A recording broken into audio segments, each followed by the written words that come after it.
आज के इस लेक्चर में डिस्कस करने वाले हैं रेडियो एक्टिविटी जो न्यूक्लियाई का है टॉपिक फिजिक्स का। आज डे फर्स्ट, जितना भी चैप्टर होगा उतना डे में कंप्लीट हम लोग कर लेंगे, एक एक चैप्टर खत्म करेंगे। ठीक है, केमिस्ट्री का इसके पहले सॉलिड स्टेट हम आपको डाल चुके हैं। सबसे पहले क्या करेंगे कि इस चैप्टर का इंट्रोडक्शन आपको दे देंगे, थीम आपको समझा देंगे ताकि आपको एक क्वेश्चन जो हम सुनाए उसी के अकॉर्डिंग आपका क्वेश्चन सारा बन जाए।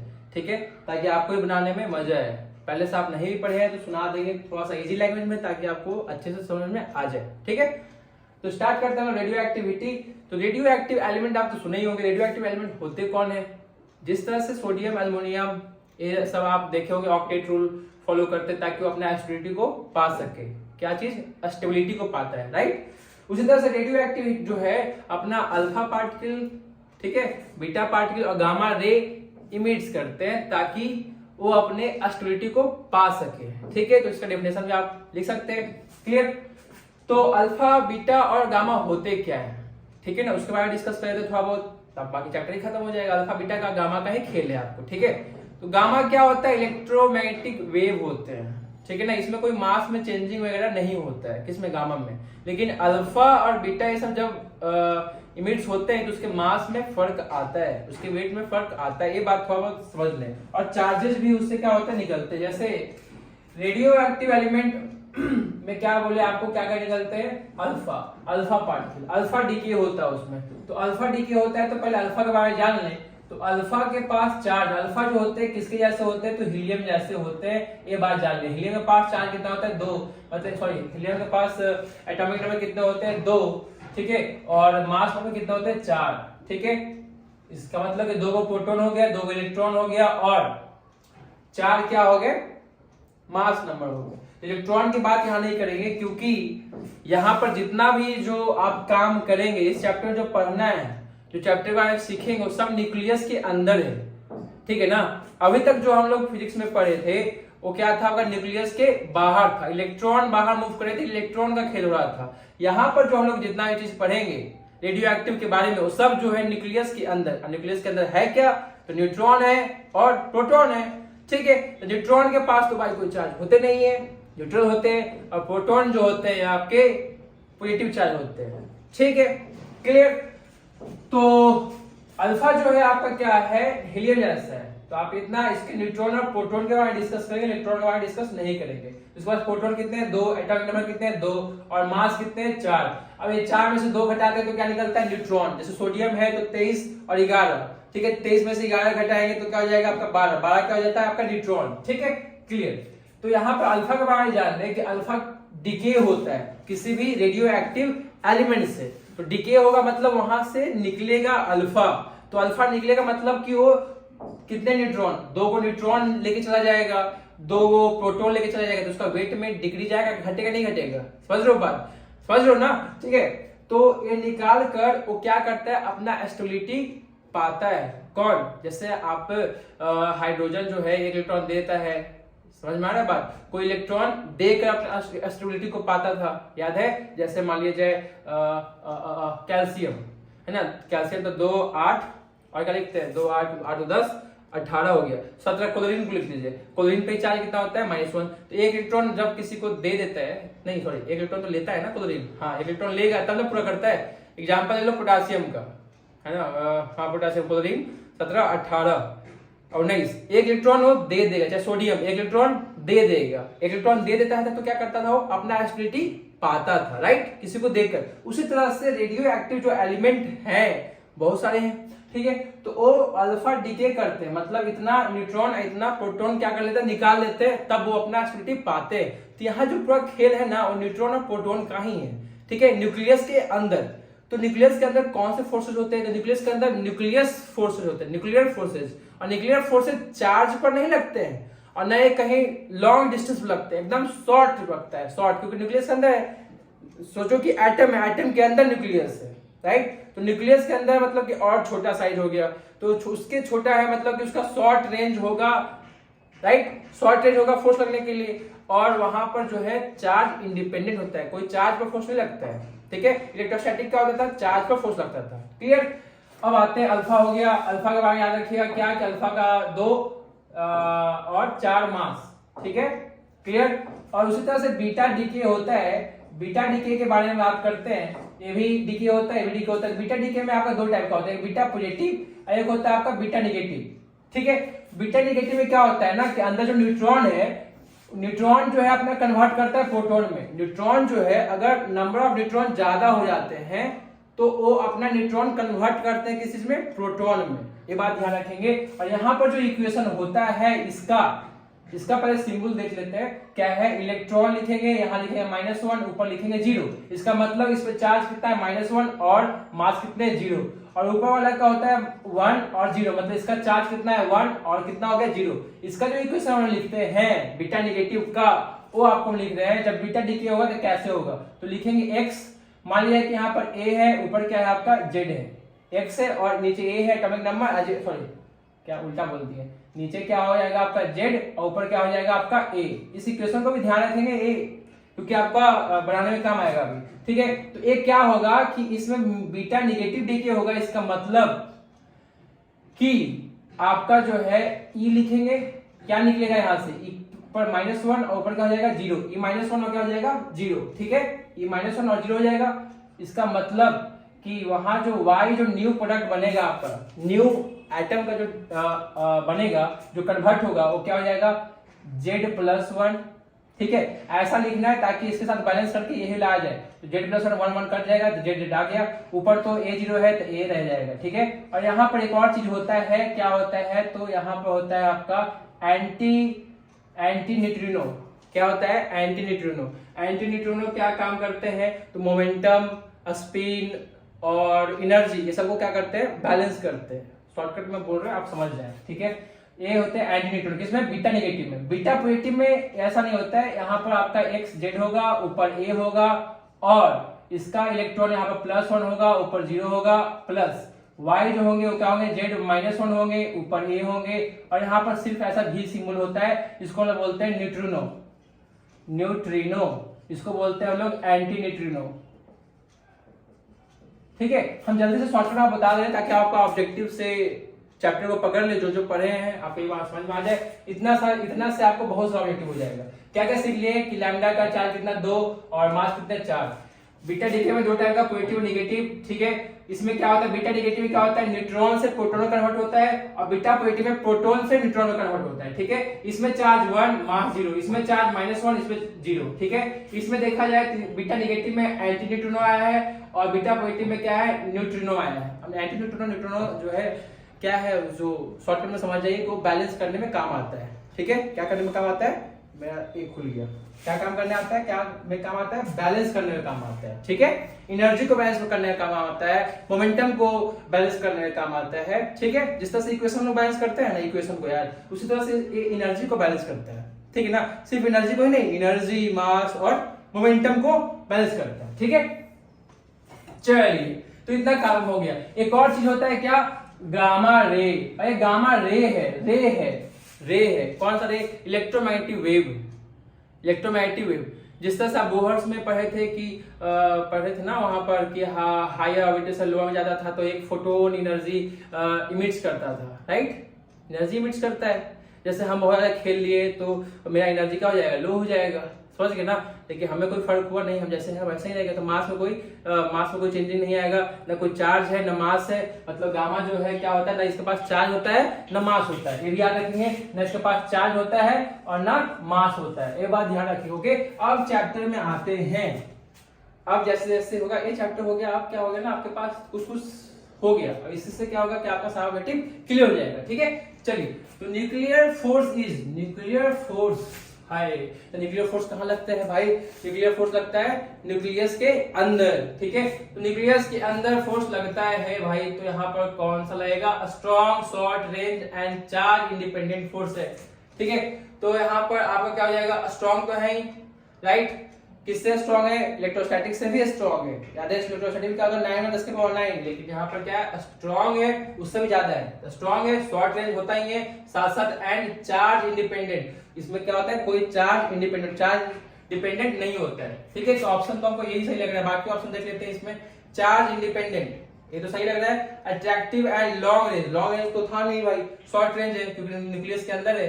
नेक्स्ट है सी, जिसमें आपका स्ट्रॉन्ग है, charge dependent and short range attractive force है। तो यहाँ पर अट्रैक्टिव फोर्स तो है नहीं कुछ, ठीक है। और देखिए यहाँ पर क्या लिखा हुआ है, डिपेंडेंट लिखा हुआ है। डिपेंडेंट तो है नहीं, इंडिपेंडेंट होता है, राइट। यहाँ देखा जाए चार्ज डिपेंडेंट तो होगा नहीं, क्लियर ना। और डी जो है long range comma charge dependent है, क्या है, charge dependent and attractive force. Charge dependent तो था नहीं, मतलब कि ये तीनों ऑप्शन गलत है। ऑप्शन क्या हो जाएगा, सिर्फ आपका ए हो जाएगा। ओके, नेक्स्ट क्वेश्चन है second number, and alpha particle is emitted from, alpha particle emitted from, ये देखिए रेडियम है आपके पास, जिसका एटॉमिक नंबर 88 है और एटॉमिक मास 226 है, ठीक है।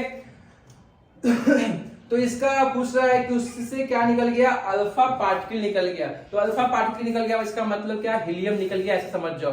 तो मान लिया कि मेरे में से 1 किलो निकाल दे, तो मान लिया 80 किलो है, तो 1 किलो निकाल दो तो 79 किलो हो जाएगा। तो उसी तरह से ऐसा समझ लो कि यहाँ से अल्फा से कुछ निकल गया है तो उसका वेट कमेगा। कितना से कमेगा, 4 से। आपको बताया है कि अल्फा का वेट कितना, 4 समझ लो, और चार्जेस कितना, 2।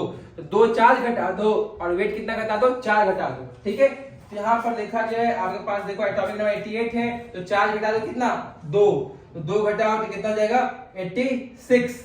88 है तो क्या हो गया आपका 86। 86 यहाँ भी ऑप्शन है, तो सिर्फ 4 से काम नहीं चलेगा, मास घटाओ। 226 है तो 4 और घटा दो, कितना हो जाएगा, 222, राइट। 2 तो घटाया 224 हो गया, 2 तो घटाया 4 घटाना है 222। इसका मतलब कौन हो जाएगा, ऑप्शन सी, ठीक है। क्लियर है, क्योंकि अल्फा डीके हुआ है। अगर बीटा डीके होता तो हम लोग क्या करते, -1 करते, 1 करते, समझ रहे बात। लेकिन यहाँ पर क्या हुआ है, आपका अल्फा डीके हुआ है, तो इसलिए 2 और 4 घटा दिए। तो 86 किसका होता है, 86 होता है आपका रेडॉन का, जो कि आपका नोबेल गैस होता है, राइट। तो नोबेल गैस जैसा हो गया, एस्टेबिलिटी को पा लिया ये, ठीक है। सेकंड नंबर हो गया। थर्ड नंबर की बात किया जाए क्वेश्चन, तो the time in which radio active substance become a half of its initial amount is called, जो इनिशियल अमाउंट है उसका क्या हो जाए, हाफ हो जाए। तो हाफ की बात करें तो एवरेज लाइफ तो होगा नहीं, हाफ की लाइफ तो ऑप्शन है, टाइम पीरियड होगा नहीं, डीके कांस्टेंट होगा नहीं, इसका मतलब तो हाफ लाइफ हो जाएगा ब्रो। इसलिए राइट सी क्या ऑप्शन हो जाएगा, सी। ऐसे नहीं होगा, सोचना समझ में आ रहा है कि हाँ हाफ की बात करें तो हाफ हो जाएगा, कुछ और तो होगा नहीं, ठीक है। तीसरा नंबर हो गया। चौथा की बात करते हैं अगर, तो चौथा बोल रहा है by emission of which of the following element remain unchange.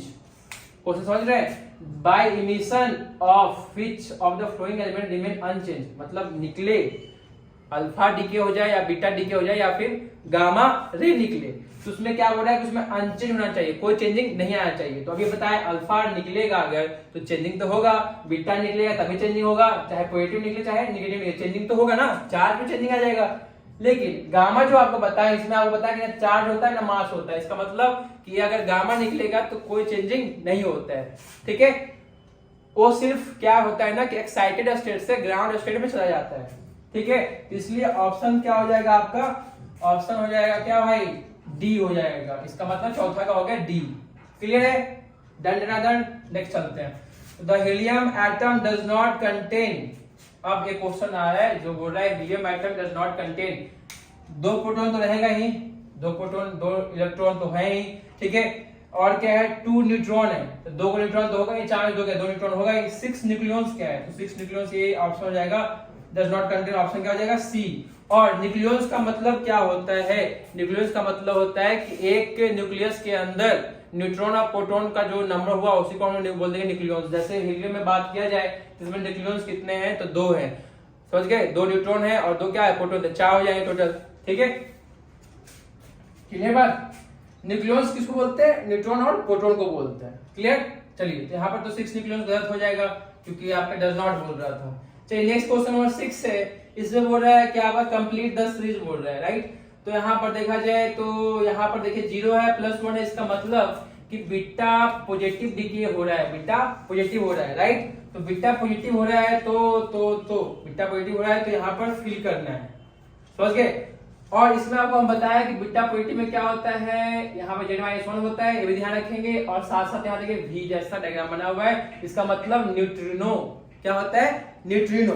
मेरा बाल खुल गया सही क्या, चलिए क्या होता है आपका न्यूट्रिनो, न्यूट्रिनो।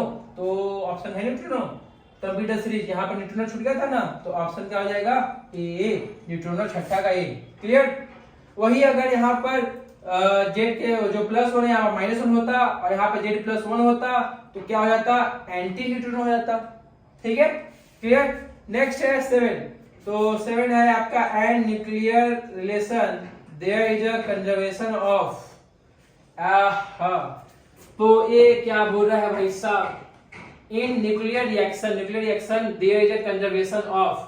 क्या होता है कंजर्वेशन, इसमें क्या कंजर्व करेगा, तो कंजर्व इसमें क्या करेगा, मास ओनली कंजर्व होगा क्या, नहीं। मोमेंटम खाली क्या होगा, सिर्फ नहीं। एनर्जी होगा सिर्फ नहीं। इसमें तीनों कंजर्व होता है, मास, एनर्जी और मोमेंटम तीनों होंगे। तो सातवां का क्या हो जाएगा आपका डी। ठीक है, clear. So next question number है आपका 8। 8 के लिए जगह नहीं है तो 8 के लिए मिटा लेते हैं पहले। 8 नंबर क्वेश्चन ये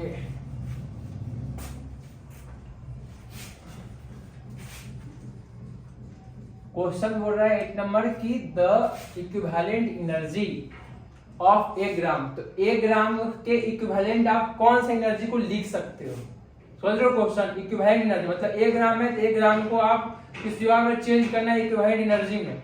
तो उसको चेंज करने के लिए आपको दिया है आइंस्टीन भाई साहब ने E=mc², बताएंगे।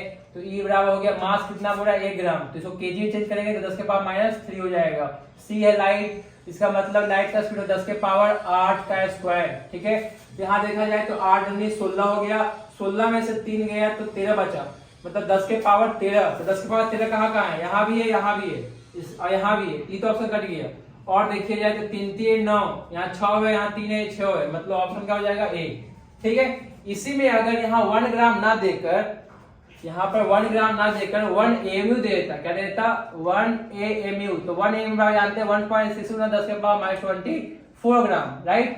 तो वो 1 AMU को आपको इक्विवेलेंट एनर्जी में कन्वर्ट करना होगा कि 1 AMU को आप किसी एनर्जी में आप कितना लिख सकते हो। तो आप क्या करते हैं, 1 AMU के इतना ग्राम होता है, तो यहाँ पर आप भरोगे m की जगह पर। ठीक है, और उतना ही से मल्टीप्लाई करोगे, जब इसको सॉल्व करोगे तो आएगा 931 मेगा इलेक्ट्रॉन वोल्ट आएगा। ये बात ध्यान रखेंगे। ठीक है, कि अगर यहाँ पर 1 AMU रहता अगर तो उसका वैल्यू कितना होता, 931 मेगा इलेक्ट्रॉन वोल्ट होता। ठीक है, एक और एक्स्ट्रा ऑब्जेक्टिव आपके पास हो जाता है। ठीक है, तो इसका तो 8वां का ये हो गया, clear.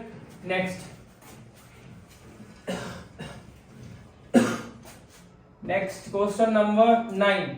An electron emitted in a beta radiation. आप यहाँ पर देखा जाए तो बीटा रेडिएशन हो रहा है। ठीक है, यहाँ पर ये जिक्र नहीं करेगा बीटा पॉजिटिव है कि बीटा नेगेटिव है। ठीक, originates from inner orbit of atom. Inner orbit, तो ऑर्बिट का वहां था नहीं, ये सब कहाँ होता है, न्यूक्लियस के अंदर। ठीक है, दूसरा है free electrons existing in the nuclei. तो फ्री इलेक्ट्रॉन्स का ही बात कुछ नहीं है यहाँ पर नहीं इसका बात है। चलिए इसको हटाते हैं। Decay of a neutron, neutron का डिके होता है भाई इनर न्यूक्लियाई, मतलब ऑप्शन को तो सी लग रहा है क्या। ठीक है, फोटोन की तो बात लाइट में हम लोग करते थे, और कहाँ बात करते हैं हम लोग, बोहर्स मॉडल में बात करते हैं। Photon escaping from the nucleus, तो फोटोन की तो बात होगा नहीं। पॉजिट्रॉन भलू के कर सकता था, लेकिन पॉजिट्रॉन तो है नहीं। पॉजिट्रॉन बोलते किसको है, E10, इसको हम लोग पॉजिट्रॉन बोलते हैं। जो बीटा पॉजिटिव वाले होते हैं ना वो पॉजिट्रॉन बोलते हैं उसको। ठीक है, ये बात ध्यान रखेंगे। यहाँ पर तो फोटोन है, इसलिए ऑप्शन क्या हो जाएगा सी। ठीक है, next question number 10। Pick out the incorrect statement from the following. Incorrect statement आपको सेट करना है। सो पढ़ा जाए स्टेटमेंट। तो B negative emission from the nucleus is always accompanied with a neutrino। ठीक है, option B the energy of the alpha particle emitted from a given nucleus is always constant. क्या ऐसा होता है कि अल्फा पार्टिकल जब निकलता है आपका तो हमेशा कांस्टेंट होगा क्या, नहीं, चेंजिंग तो आएगा। इसका मतलब कि बी ऑप्शन गलत है। ऑप्शन सी देखते हैं। Gamma ray emission makes the nucleus more stable.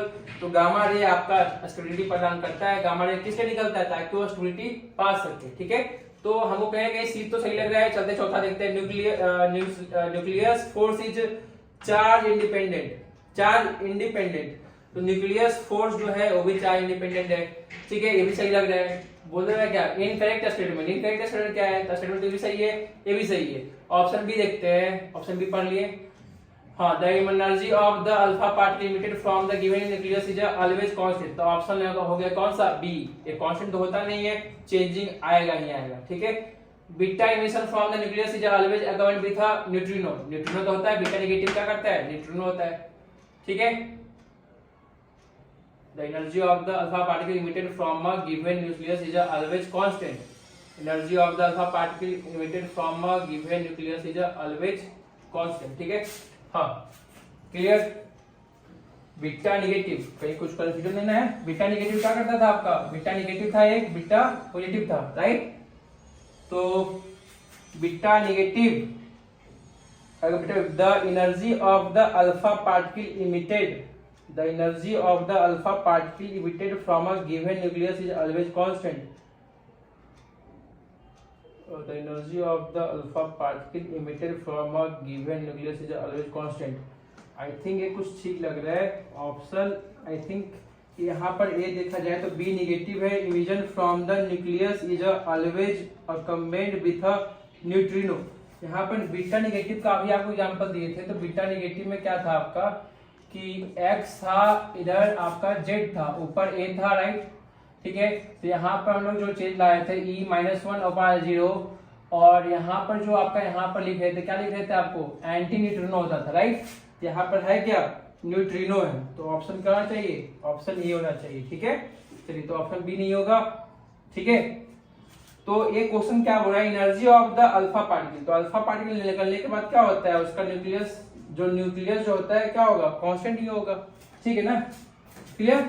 So next number आता है आपके पास 10th हो गया ना? हाँ 10 हो गया। चलिए ये 11 नंबर की बात किया जाए तो 11 है 5 है, मतलब 5 एटॉमिक नंबर, 11 क्या हो गया? Mass number. Is bombarded with a neutron में बम्बार्डेड होता है। ठीक है, so that an alpha particle is emitted from the residual nucleus is. अब बम्बार्डेड होता है, अल्फा पार्टिकल निकलता है, तो निकले तो क्या होगा? यहाँ पर 2 घट जाएगा, यहाँ पर 4 घट जाएगा। तो 4 घटे मतलब 7, यहाँ घट जाएगा 3। तो 3 7 किसके होते हैं? लिथियम के। 3 7 किसके होते हैं? लिथियम के होते हैं। तो हो गया लिथियम। ठीक है, 12th नंबर में क्या है? इफ द हाफ लाइफ, यहाँ से कुछ फॉर्मूले हैं, मैं आपको फॉर्मूला पे बता दूं कि टाइम हाफ लाइफ के लिए क्या होता है आपका? 0.693 बटा क्या होता है आपका? लैम्डा। ठीक है, क्लियर। ये होता है हाफ लाइफ टाइम के लिए। तो एवरेज लाइफ टाइम के लिए क्या होता है? T इक्वल टू 1 बटा T एवरेज इक्वल टू 1 बटा लैम्डा होता है। T एवरेज के लिए 1 बटा लैम्डा होता है। ठीक है, और रदरफोर्ड और सोडी ने क्या फॉर्मूला दिया था? n बटा n0 बराबर e के power minus lambda into T. एक फॉर्मूला इन्होंने ए दिया था। ये तीनों का फॉर्मूला का खेल है, आपको ये फॉर्मूला अपना ध्यान रखेंगे। ठीक है, कैसे है तो आपको बताया नहीं जाएगा। चलिए, तो यहाँ पर क्वेश्चन हम लोग पढ़ते हैं। The half life period of the radio active substance is 20 day. तो टाइम दिया हुआ 20 डे। तो क्या पूछ रहा है आपको? कैलकुलेट करना है क्या? Radio active disintegration constant. तो लैम्डा को ही बोलते हैं हम लोग डिसइंटीग्रेशन कांस्टेंट। यहाँ पर लैम्डा कैलकुलेट करना है। 20 मालूम है, इसका मतलब कि लैम्डा इधर ले लो। ठीक है, यहाँ से क्या कर दो? 20 से भागा दे दो। तो क्या आपका निकल के आ जाएगा? लैम्डा निकल के आ जाएगा। ठीक है, जो सॉल्व कर जाएगा आंसर हो जाएगा। ठीक है, खत्म। सेकंड क्वेश्चन क्या हो रहा है? The average life period. Average निकालना है आपको। तो आप यहाँ से तो लैम्डा निकाल चुके हैं। ठीक है, तो यहाँ पर एवरेज लैम्डा निकाल चुके हैं। तो टी एवरेज कितना हो जाएगा? लैम्डा का वैल्यू यहाँ पर आप फिल कर दे तो टी एवरेज निकल जाएगा। सॉल्व कर लीजिएगा, वैल्यू भागा देकर। तो आपका सेकंड नंबर आ गया, द एवरेज लाइफ पीरियड हो गया, खत्म। नेक्स्ट हो गया फुल लाइफ पीरियड। तो फुल लाइफ पीरियड क्या हो जाएगा? मतलब पूरा समय। तो पूरा समय मतलब कि कहाँ शुरू करते हैं? 0 से लेके कहाँ तक? इन्फिनिटी तक। तो फुल समय कितना लग जाएगा? इन्फिनिटी। खत्म बात। फुल लाइफ पीरियड कितना हो जाएगा? इन्फिनिटी। तीसरा का ऑप्शन क्या हो जाएगा? इन्फिनिटी। ठीक है, चलिए 12 हो गया, खत्म। 13 करते हैं। Average life period of radio active element is 120 day दिया हुआ है। 120 डे नहीं दिया हुआ है, 20 डे दिया होगा शायद। 120 डे नहीं होगा, 20 डे होगा। ठीक है, then calculate the half period. हाँ, average life period of the radioactive element is 20 day. Then calculate half period. Half period आपको कैलकुलेट करना है। एवरेज दिया हुआ है, मतलब टी एवरेज आपका दिया हुआ है कितना डे? 20 डे। आपको निकालना क्या है? हाफ पीरियड निकालना है। तो टी एवरेज इक्वल टू होता क्या है आपका? 1 बाय लैम्डा। ठीक है, और टी इक्वल टू क्या होता है? और लैम्डा इक्वल टू क्या होता है आपका? 0.693 बटा टी होता है। ठीक है, तो लैम्डा का वैल्यू आप यहाँ पर भर सकते हैं। तो टी एवरेज इक्वल टू क्या हो जाएगा? 1 बटा लैम्डा का वैल्यू भरेंगे तो 0.693 और बटा क्या हो जाएगा? टी। तो टी जाएगा ऊपर, ये आएगा इधर। तो 0.693 गुना टी एवरेज और बराबर क्या हो जाएगा? टी। और तो 0.693, टी एवरेज कितना दिया हुआ है 20 रहे 120 रहे तो 20 से मल्टीप्लाई करेंगे और क्या निकल जाएगा आपका टी निकल जाएगा, तो टाइम निकल गया कितना डेज होगा। ठीक है, क्लियर। चलिए सो यहाँ से आप रिलेशन में निकाल सकते हैं, रिलेशन का फॉर्मूला निकाल सकते हैं कि टी एवरेज और टी में कितना रिलेशन है। तो टी एवरेज बराबर आपका क्या था आपका 1/लैम्डा। ठीक है, और टी बराबर क्या होता है आपका लैम्डा बराबर क्या होता है आपका 1/टी। ठीक है, तो लैम्डा का वैल्यू आप भर सकते हैं, आप लैम्डा का वैल्यू भर देंगे, आप लैम्डा का वैल्यू क्या था 1/टी। ठीक है, टी जाएगा ऊपर और कैलकुलेट करके निकाल सकते हैं। अरे यार 1 का वैल्यू 0.693 होता है ना। ठीक है, यहाँ पर आप रिलेशन भर सकते हैं, लैम्डा का वैल्यू भर दीजिएगा, टी जाएगा ऊपर मतलब फॉर्मूला क्या जाएगा टी इक्वल टू 0.693। ठीक है, इनको क्या जाएगा टी एवरेज। ठीक है, लैम्डा का वैल्यू भरने के बाद ये आपका रिलेशन आएगा किसके बीच में टी और टी एवरेज के बीच में। ठीक है, तो टी आपको मालूम रहेगा टी निकल जाएगा, टी एवरेज मालूम रहेगा टी निकल जाएगा। ठीक है, चलिए सो लास्ट क्वेश्चन है 14 नंबर। मैं अब कर लूं, गो फॉर नेक्स्ट क्वेश्चन।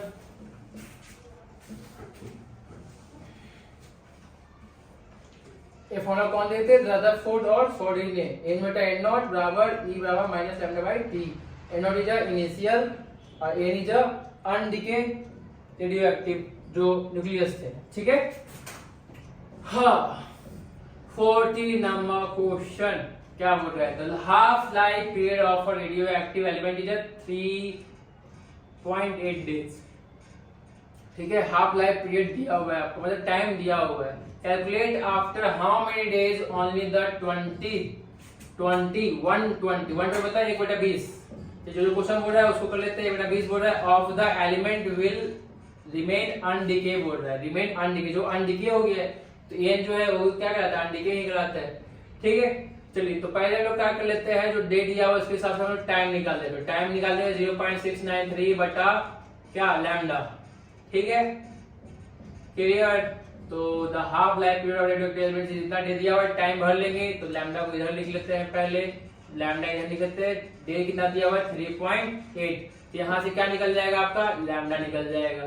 ठीक है, लैम्डा को मान लेते हैं कुछ x, जो सॉल्व किए उसको मान लिया क्या हम लोग x। ठीक है, चलो मतलब x आ गया, सॉल्व करके जो आएगा लैम्डा निकल गया। उसके बाद क्या करेंगे हम लोग, फॉर्मूला हमारे पास क्या हो जाता है n/n0 बराबर e के power minus lambda into T. ठीक है, अब क्या बोल रहा है कि calculate after how many days only 120 of the element मिलने के, मतलब सब डिके हो जाए, कितना बच जाए 1/20 बच जाए। ठीक है, तो 1 डिके ये क्या होता है अनडिके होता है, जिसको भर देते हैं 120, मतलब कि इनिशियल का 120, तो n/20 बाई n0 बराबर e के power minus lambda into T. बात समझ में आया, ये क्या होता है अनडिके न्यूक्लियस। ठीक है, तो कितना बच जाए इनिशियल का 20 पार्ट, तो n0/20 हो गया, क्योंकि n0 ही इनिशियल होता है, 3/20 कर दिए। ठीक है, n0 कट गया, बचा कुछ 20, सिर्फ 1/20 बचा ना। ठीक है, तो 1/20 इक्वल टू e के power minus lambda into T. ठीक, इसको रब कर लेते हैं, देख लीजिए यहाँ तक सही है, इसके छोड़ ले, इसके आगे चलते हैं हम लोग। इसके आगे क्या हुआ, ठीक है, इसके आगे क्या है आपको लैम्डा का वैल्यू मालूम है, जो सॉल्व किए थे हम लोग तो उसको x मान लिए थे, याद है। अब इसको हम लोग क्या कर लेंगे, देखो वापस इधर लाएंगे तो क्या आ जाएगा लॉग आ जाएगा, क्योंकि के पावर में है ना, तो लॉग में वापस चेंज करते हैं एंटी लॉग, तो क्या हो जाएगा 1/20 बराबर माइनस लैम्डा इंटू टी, ई हट जाएगा। ठीक है, ई क्या आ गया आपका ई बेस पर, लॉग हटाएंगे तो ई चला जाएगा नहीं, ई के पावर माइनस लैम्डा टी बटा 120। ठीक है, चलिए अब इसको सॉल्व करेंगे तो log 1 आएगा माइनस log 20 आएगा, तो log 1 का वैल्यू 0 माइनस log 20 आएगा, तो माइनस माइनस कट जाएगा, बचा कुछ खाली log 20। ठीक है, तो लिखेंगे log 20 बराबर लैम्डा इंटू टी, माइनस तो कट गया था, और लैम्डा का वैल्यू आपको पता है, इसके पहले हम निकाले थे जो कि x माने थे, याद है। तो यहाँ पे हम लोग क्या ले लेते हैं x, मान लीजिए कि सॉल्व कर लिए थे x, तो t का वैल्यू कितना आ गया log 20 बटा x, जो हम लोग उधर सॉल्व कर चुके थे। ठीक है, तो log 20 का वैल्यू आपको यहाँ पर पता है 2.995, तो तो log 20 का यहाँ पे वैल्यू हम लोग भर देंगे 2.995। x का वैल्यू तो पता ही था, सॉल्व किए थे, इसको भी भर देंगे। जो सॉल्व करके आएगा वो क्या हो गया आपका, उतना डेज क्या हो गया आपका टाइम। ठीक है, खत्म। सो आज हम लोग फिजिक्स का एक लेक्चर खत्म कर दिए, रेडियो एक्टिविटी। तो मिलते हैं अब अगले चैप्टर में जो है आपका सॉल्यूशन। अब केमिस्ट्री का एक चलाएंगे जो है आपका क्या, सॉल्यूशन। ठीक है, तो सेकेंड चैप्टर सॉल्यूशन का वीडियो तुरंत आने वाला है। बाय बाय, आज का क्लास इतना ही, मिलते हैं थोड़ी देर में, बाय बाय।